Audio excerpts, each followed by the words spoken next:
Iran ने अपनी बढ़तरी साबित कर दी। अमरीकी तैयारा बरदार बहरी जहाज दुम दबाकर मशरिक़ वस्ता से भागने लगे। पहले अब्राहम लिंकन और अब जेराल्ड आर फोर्ड। जी हाँ, बिल्कुल, अब्राहम लिंकन पहले बिल्कुल नाकारा हुआ और अब जेराल्ड आर फोर्ड मशरिक़ वस्ता से भाग निकला। ये सब कैसे हुआ? आमिर रज़ा से बात करते हैं। आमिर भाई, अब्राहम लिंकन को तो नाकारा बना दिया, अब जेराल्ड आर फोर्ड ये भी भाग निकला है, क्या मामला है?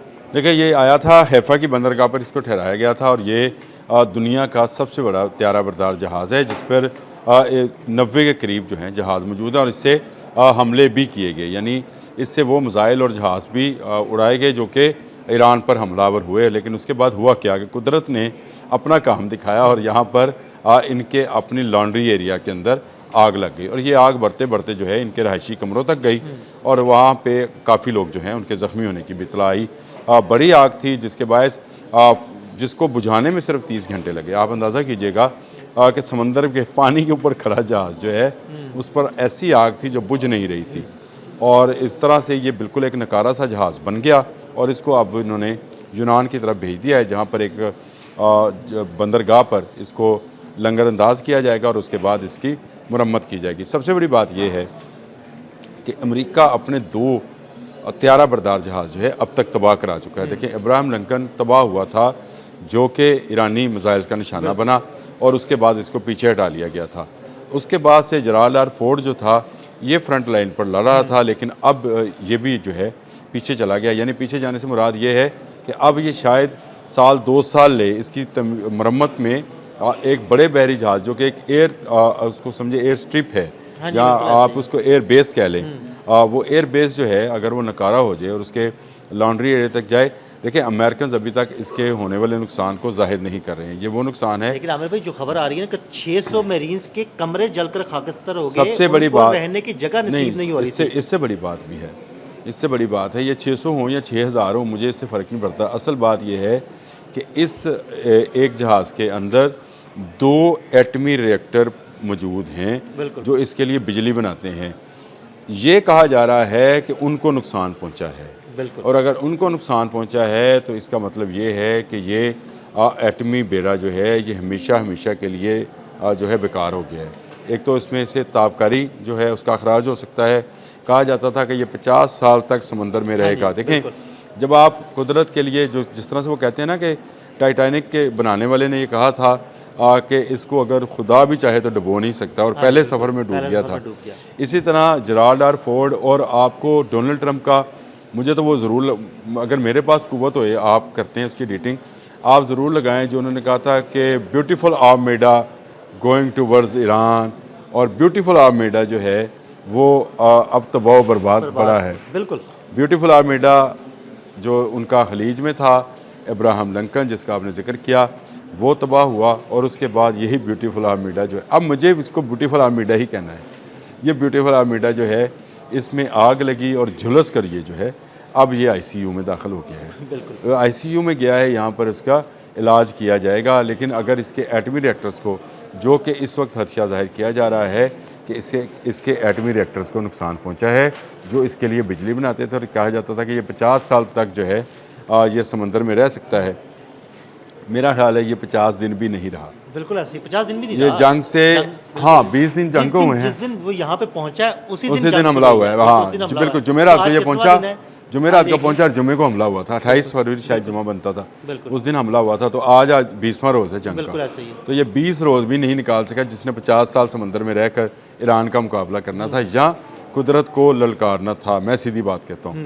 तो अगर इसके जेराल्ड आर फोर्ड को देखा जाए तो आपने ठीक कहा कि 600 कमरे जो इन्होंने अदाद-ओ-शुमार दिए कि जी 600 कमरे जो हैं वो चले गए। मरीन्स को जो है वो ज़मीन पर सोना पड़ा और मलाह जो हैं वो ज़ख्मी हुए। 30 घंटे लगे हमें आग बुझाने में और इन 30 घंटों के बाद जब आग बुझी तो नुकसान इतना ज़्यादा था कि ये किसी काम का नहीं रहा। अब इसको यूनान के एक जजीरे की तरफ भेज दिया गया है जहाँ पर जाकर इसकी मुरम्मत जो है।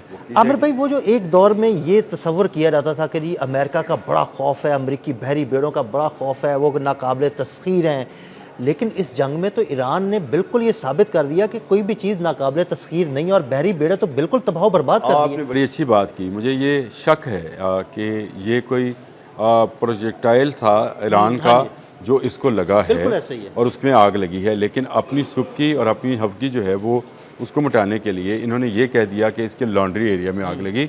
मेरा ख्याल ये है कि ईरान ने जो हैफा की बंदरगाह पर आपको याद है हमला किया था, पहले एक व्लॉग किया था किया जिसमें ये था। बात की थी, उसने हैफा की बंदरगाह पे हैफा की बंदरगाह पर हमला हैफा की किया था। बंदरगाह से थोड़ा सा ही दूर नहीं, है। हैफा की बंदरगाह तकरीबन इसको समझे, ये उसी- देखें उसी एरिया में ही है शायद। बहरी बेड़ा जो है बहुत बड़ा होता है, ये बंदरगाह में कोई किनारे के साथ आके कभी भी नहीं लगता है, ये दूर रहते हैं। ये वहाँ पे था दूर और उसको जो है निशाना बनाया गया और उसके नतीजे में लगने वाली आग नहीं बुझी। देखें ये जो क्लस्टर्स हैं, क्लस्टर बॉम्ब्स जिनको बोला जाता है, ये आग लगाते हैं और इनकी लगाई हुई आग जो है केमिकल और पानी से बड़ी मुश्किल से बुझती है, जब तक ये खुद इसका केमिकल जो है वो खत्म ना जल ना जाए। दुनिया में सिर्फ 3 मुल्क ऐसे हैं जो क्लस्टर बम के जिन सिग्नेटरी नहीं हैं। पहला अमेरिका है, दूसरा इजराइल और तीसरा ईरान है।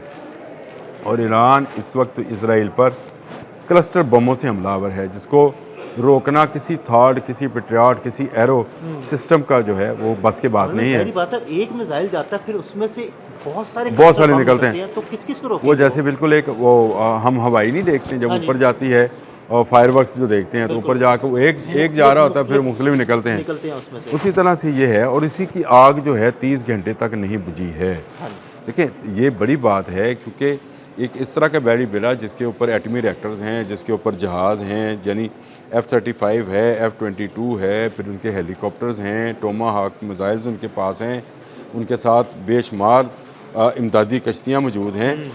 अगर उसकी आग 30 घंटे नहीं बुझी तो ये बात छुपाई जा रही है।